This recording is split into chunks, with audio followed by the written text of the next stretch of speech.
감사 인사를 하면서 만난 국민들은 잘하라고 얘기했습니다. 이번 국민들의 선택은 우리 당에게 그리고 문재인 정부에게 잘하라는 뜻으로 저는 해석을 합니다. 더 정직하고 더 유능하고 더 진실하고 더 겸손해지라는 뜻이기도 할 것입니다. 이해찬 대표님도 말씀하셨습니다만 일의 순서를 잘 정하는 것이 일을 잘하는 첫걸음입니다. 당이 하고 싶은 일이 아니라 국민이 원하는 일부터 하는 것이 우리가 해야 할 가장 중요한 기준이라고 생각합니다. 코로나 대응을 보면서 우리나라가 선진국이라고 생각하는 국민이 65%라는 조사가 있었습니다. 국민의 눈높이와 기대 수준은 매우 높습니다. 경제 활력을 회복하는 것 매우 중요한 문제고요. 더해서 국가 시스템 전반에 대해서 개선하고 보완할 것에 대해서도 국민들은 많은 기대를 갖고 있을 것으로 생각합니다. 또 이 대표님 말씀하셨습니다만 지역주의 벽을 넘지 못했다는 평가에 대해서 좀 설명을 드리겠습니다. 경북에서 16년 만에 우리 당의 모든 지역에서 후보를 냈다는 말씀을 드리고요. 부산에서 민주당 후보들의 평균 득표율이 44%였습니다. 4년 전 총선에서 얻은 평균 득표율이 38%였습니다. 6%가 늘었습니다. 6%포인트가 늘었습니다. 경상남도에서는 평균 40%에 육박하는 득표율을 보였습니다. 대구에서도 지난 총선보다 득표율이 10% 정도 상승했습니다. 자랑스러운 우리 당 후보들과 당원들의 헌신 그리고 지역주의 극복을 위해서 힘을 모아주신 국민들께 감사드립니다. 더불어민주당은 밭을 가는 농부의 마음과 자세로 더 절실하고 더 겸허하게 국민 속으로 들어갈 것입니다. 일자리와 관련해서 이해찬 대표님, 이인영 원내대표님 말씀해 주셨는데요.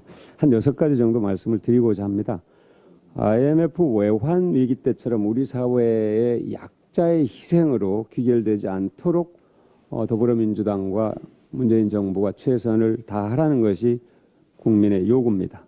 그러기 위해서는 일자리 안전망과 사회 안전망 구축에 국가적 역량을 총동원하는 것이 필요하다고 봅니다. 첫째는 한국형 실업부조제도인 국민취업지원제도 법안의 통과가 반드시 필요합니다.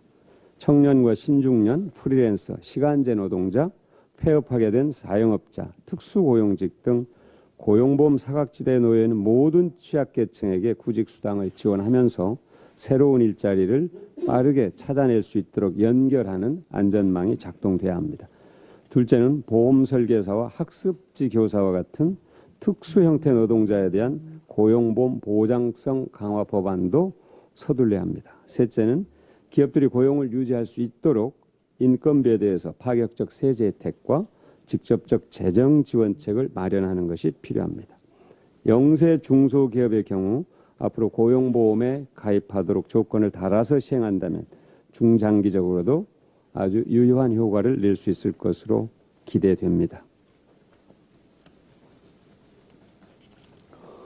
셋째는 이럴 때일수록 정부와 지방정부가 공공일자리와 사회적 일자리를 적극적으로 창출해야 한다는 것입니다. 다섯 번째는 국회가 법안을 통과시키고 현장에서 체감할 때까지 그 시간이 취약계층에게 데스밸리가 되지 않도록 그분들에 대해서는 한시적으로 긴급 실업수당 등을 투입해야 합니다. 여섯 번째로 소상공인과 자영업자에 대한 전례 없는 생업안전망 지원이 꼭 필요합니다. 2차 추경을 통과시키면서 그 다음 대책에 대해서도 신속하게 준비해야 될 이유입니다. 마지막으로 이럴 때일수록 기술혁신 산업에 대대적으로 투자해야 한다는 것입니다.